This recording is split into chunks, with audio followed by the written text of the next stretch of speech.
At the heart of any great cocktail is your liquor.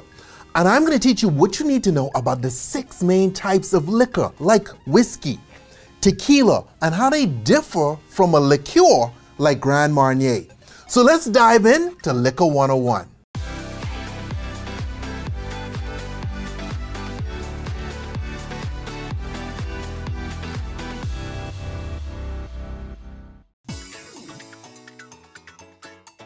Look at all the booze, okay? This is a ton of alcohol, but don't get overwhelmed because I'm gonna break all this down very simply for you so that you understand what we have here.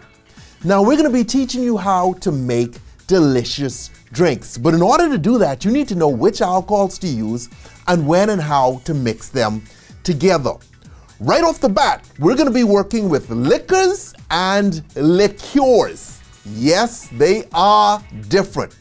The 6 main liquors are vodka, rum, gin, tequila, whiskey, brandy. Now, what is a liquor? Ciroc and Kraken are examples of liquors. So to get a liquor, you start with a fermented beverage. A fermented beverage is one where sugars have been turned into alcohol. So beer, wine, cider, those are fermented beverages. So you distill the fermented beverage, and what distillation does is it removes the water and creates a more concentrated alcohol, a hard liquor, a spirit. That is what a liquor is. Now, what is a liqueur? Blue Curacao, Bailey's Irish Cream, these are examples of liqueurs. To get a liqueur, you begin with a liquor, and then you add in a sweetener. That sweetener is what makes it a liqueur. Now sometimes it's flavored with herbs, spices, fruits, all kinds of stuff like that. But it must be sweetened in order to be a liqueur. Other than that, you just end up with a flavored liquor, okay? That sweetener is what turns a liquor into a liqueur. So now let's get into 6 different types of liquor. Mick Jagger once said, there are no absolutes in life, only vodka. So what is vodka? Vodka is a neutral flavored clear spirit. It's tasteless, it's odorless. Matter of fact, that's how it was marketed to America, as being tasteless and odorless. So you could drink it on your lunch break without your boss knowing. I'm not even joking. This is how it was marketed to us. Vodka is typically made from grains or potatoes. But for instance, Ciroc is made from grapes, okay? And vodka begins its life clear, but sometimes colors are added, which is why we have this thing here, Blavod, which is a black vodka. Real great during Halloween. Some of the more popular vodka drinks that you guys know would be Bloody Marys, Moscow Mules, Kamikazes, Screwdrivers, Greyhounds. There are tons of vodka drinks. Here's why. Because it's so neutral in taste, it mixes well with anything. You could spike literally anything with vodka and make it work. So your first mixed drink or cocktail, grab your favorite soft drink, add a little bit of vodka to it, and you are good to go. You'll have an amazing drink that you love out of the gate by using vodka. So when stocking your bar, definitely have a bottle of vodka. And get the one that you can afford, because even in blind taste tests, experts struggle to tell the difference between a cheap vodka and an expensive vodka. You know how when you get a shot of cheap tequila, they give you the salt and the lime, and then you go through chugging and all this, and that's how you do tequila? No, that is how you do cheap tequila. Quality tequila, the high-grade stuff, is meant to be sipped. You don't need all this salt and lime. Okay, it's delicious and it's supposed to be nice and smooth.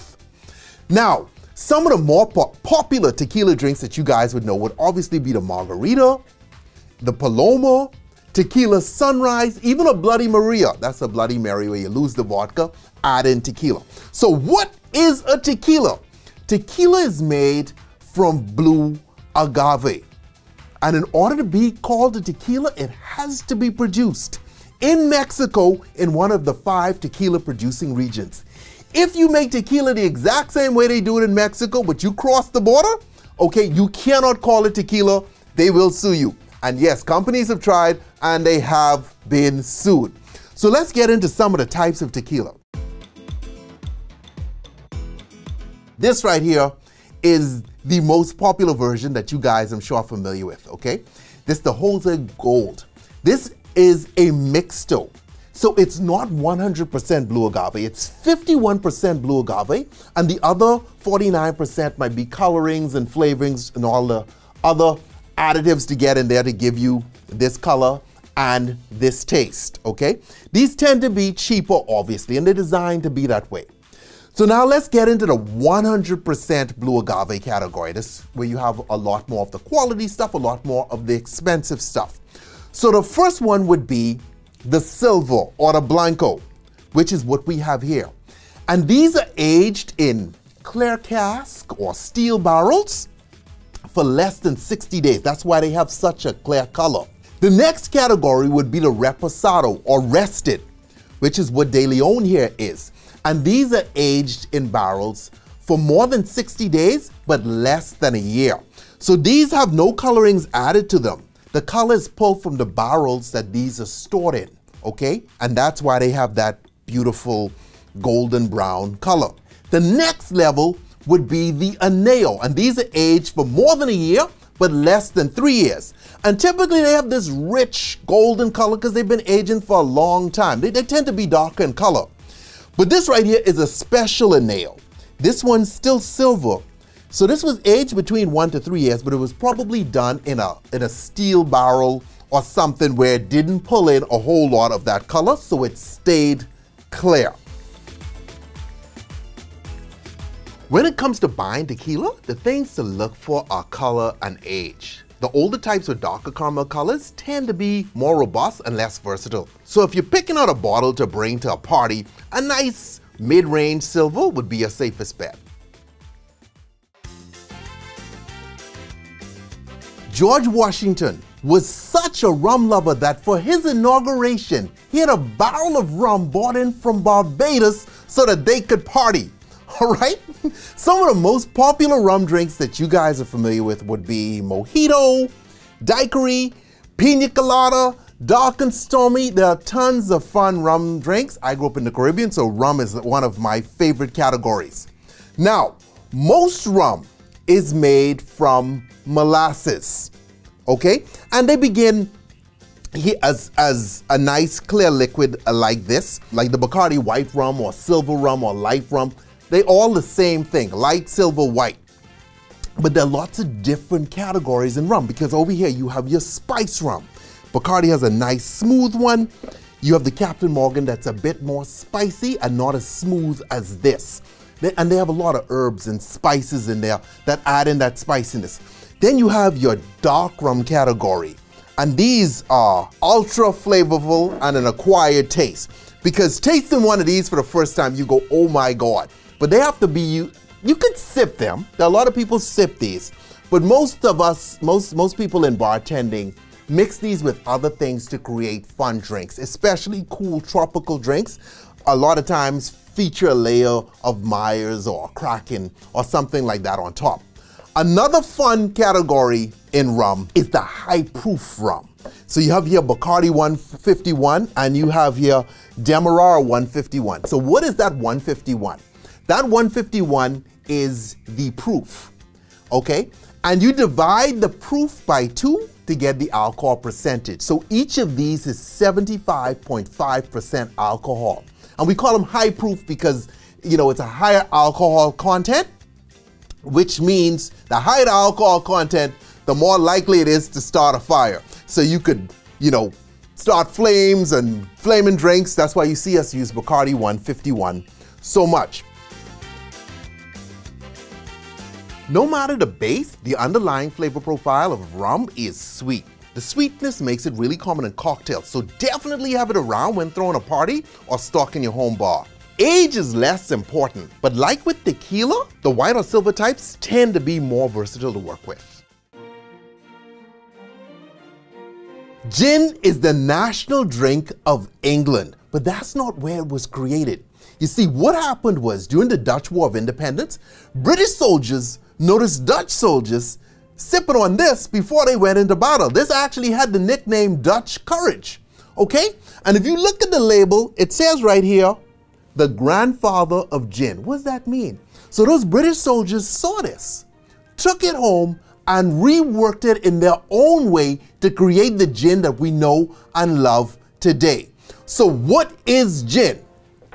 Gin is created from distilling grains or malt. But in order to be gin, it has to have juniper berries. If there are no juniper berries, it ain't gin, okay?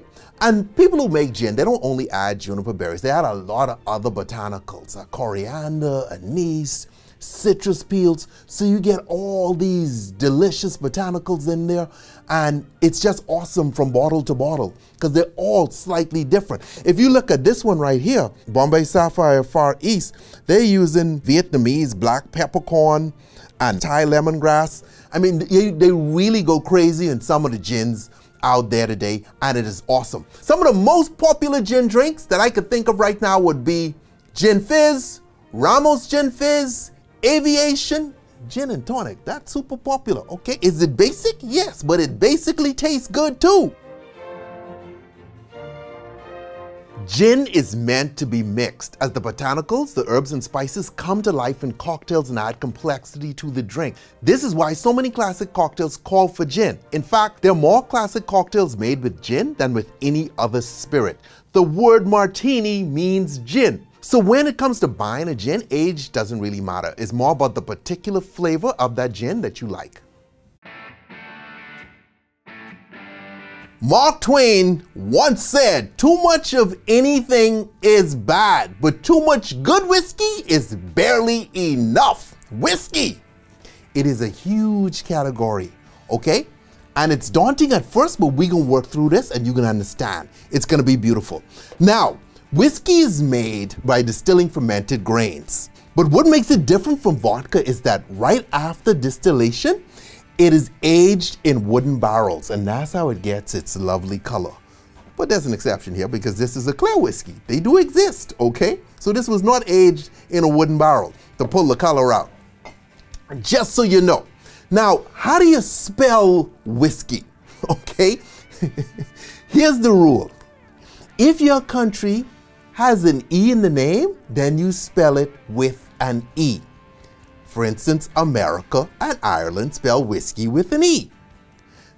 Except Maker's Mark, which is American company, they make a bourbon, but they spell it without an E. There's an exception to every rule. Okay, and if your country has no E in the name, like Japan or Canada, then you spell it without an E. All right, that's the broad rule. Look for many exceptions. So let's get into the different types of whiskey. So this right here is Scotch. If you walked into a bar in Europe and said, hey, give me whiskey, because all this is whiskey, they'd most likely give you Scotch, all right? Now, Scotch is distilled from malted barley. And in order to be Scotch, this has to take place in Scotland. And it must be aged for a minimum of 3 years. And Scotch is often accompanied by an aging statement, like telling you how old it is. For instance, if you look at Johnny Walker, I know a lot of you skipped over this. It tells you right down here, aged for 12 years. And obviously, the longer it was aged, the more expensive it would be. The thing with Scotch is aged in a barrel, whereas wine is aged in a bottle. You get a bottle of wine, you stick it in the cupboard, 20 years and it's worth $1 million. Not in the cupboard, but you get my point. Scotch, all that has to take place in the barrel. Some of the popular drinks made with Scotch would be Rob Roy, Rusty Nail, Godfather, Blood and Sand. For the longest time, a lot of bartenders wouldn't try to make cocktails with Scotch. It's tricky. You have to really be skilled to do that. But today's mixologists, they work magic with Scotch. Jameson's is the most popular Irish whiskey in the world. In order to be an Irish whiskey, it has to be made on the island of Ireland. Can't be made in Timbuktu. No offense, Timbuktu. But if you do it the same way, using the same ingredients, you cannot call it an Irish whiskey. Irish whiskeys have to be barreled for a minimum of 3 years. And they gotta be bottled at least 40% alcohol, okay? Some very popular drinks that use Irish whiskey would be Irish coffee, that's a star. Green tea shots, pickleback shots, Irish whiskey sours, Irish mule, which is a twist on a Moscow mule. You replace the vodka with Irish whiskey, works just as well, delicious.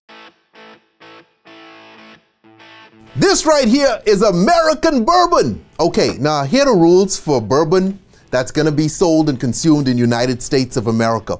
It must be at least 51% corn. After it's distilled, it gotta be aged in new charred oak barrels for a certain amount of time. Now notice when I said, you know, this bourbon for the American market, because other countries can make bourbons according to their rules. However, they can't sell it in America.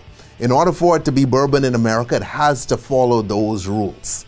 Some of the more popular bourbon drinks that you might know would be Brown Derby. Oh, that's a delicious one. Hot toddy, bourbon old fashioned, bourbon whiskey sours, delicious. And when you walk into a bar in America and you said, hey, give me a shot of whiskey, the bartender, I mean, he should ask, because whiskey is such a broad category, he'd give you a bourbon. Whereas in Europe, they'd give you scotch.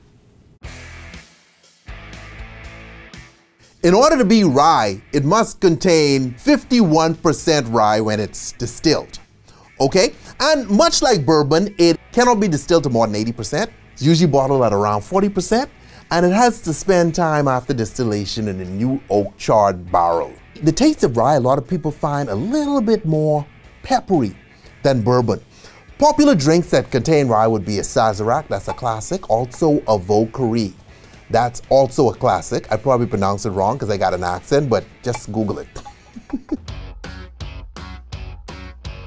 This right here is a miscellaneous category. You notice Jack Daniel's front and center, and some of you go, wait a minute, isn't Jack Daniel's a bourbon?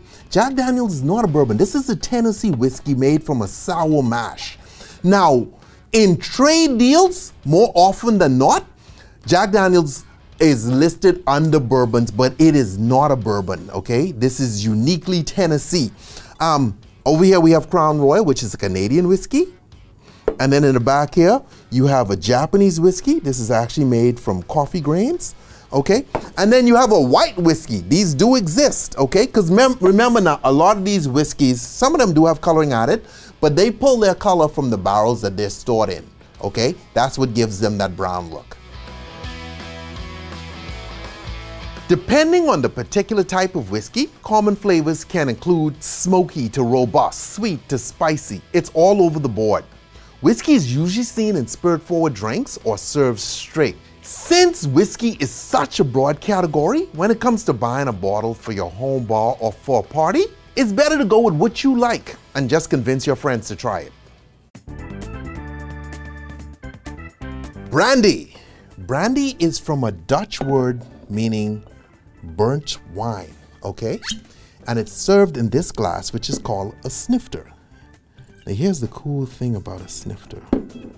If you lean it to the side and it fits perfectly, okay? That is the perfect serving for your snifter. And then you pick it up like this, and the heat from your hands helps to release some of that aroma, okay, as you sip.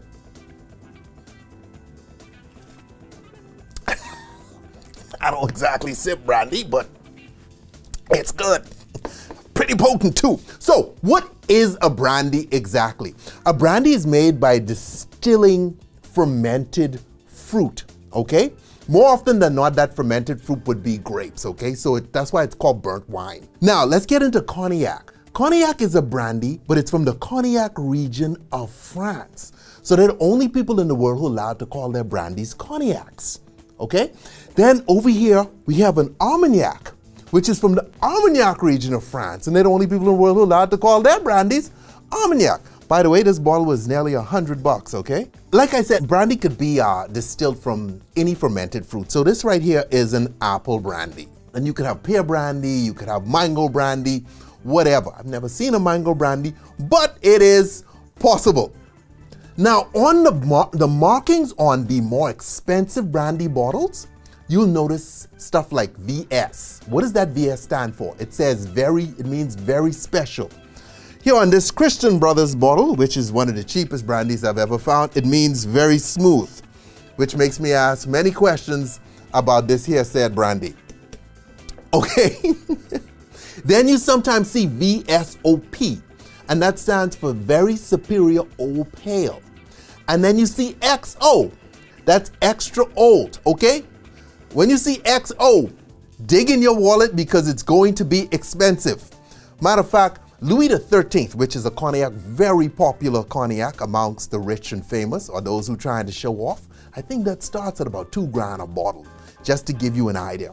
Some bars would sell it by the shot, and a shot of that would be, you know, over $100, depending on the bar. Some of the more popular brandy drinks would be Brandy Alexander, Sidecar, Incredible Hulk. Yes, right. Okay, y'all going, wait, Incredible Hulk? Isn't that like Hennessy?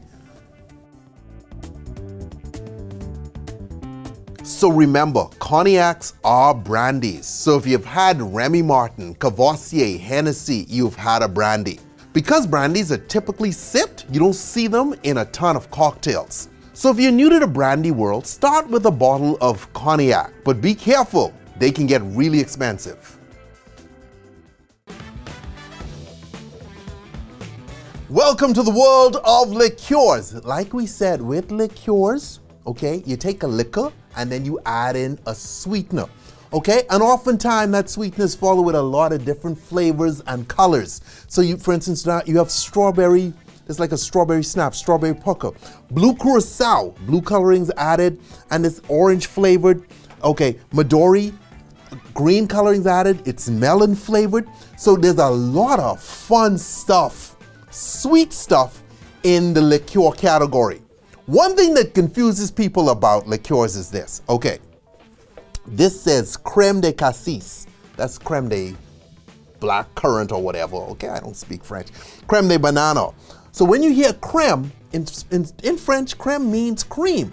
But these are not creams. They just tend to be a little bit more syrupy, okay, than a lot of other liqueurs. Maybe not even a little bit more, but they carry the name crème, and then it tells you the flavor afterwards. De cassis, meaning black currant. De banana, meaning banana. See, I'm not that bad at French, okay? And over here, you actually do have the creams, like Bailey's Irish Cream. This is actually a cream. Or Godiva Chocolate. This is actually a chocolate cream. Super cool. A lot of people don't think of Kahlua as being a liqueur, but it is, okay? There's a ton of sweetness and stuff going on inside here. The base of this is rum, actually, and then they come behind with the coffee sweetener and add that in. A lot of people look at liqueurs and go, oh man, I don't drink liqueurs. They're too weak. Really? Really? Really, my friend? Because let me introduce you to 99, okay? 99 is a liqueur, and this is 49.5% alcohol. This is ultra potent. We use this in jungle juices when we're trying to kill people, okay? Another one that really throws people is my friend Campari from the Amaro category. The word Amaro means bitter. So when you think of that, you're going, wait a minute, these are bitters, Sky. There's no way they could be liqueurs because liqueurs are sweet. Campari, okay, is a liqueur because it was sweetened, and then somehow, the way it's produced, it was bittered. Is that a verb? I was bittered? I don't know, okay? It's a new word, okay? Just use it. It was made bitter. But Campari is a liqueur. So guys, now you know what all these bottles are and you understand the difference between a liquor and a liqueur. And just remember, many great cocktails use a combination of liquors and liqueurs. For instance, a margarita, the liquor is the tequila. The liqueur is triple sec, Cointreau, Grand Marnier, okay? In an adios, a real party drink. The liquor, vodka, rum, gin, tequila, and then you come behind that with the liqueur, my favorite right here, blue curacao, to give you that nice blue with an orange flavor. So they're used in combination and you could have a ton of fun. So liquors are just as important as liqueurs. Don't let anyone tell you otherwise, or have them see me. Stay tipsy.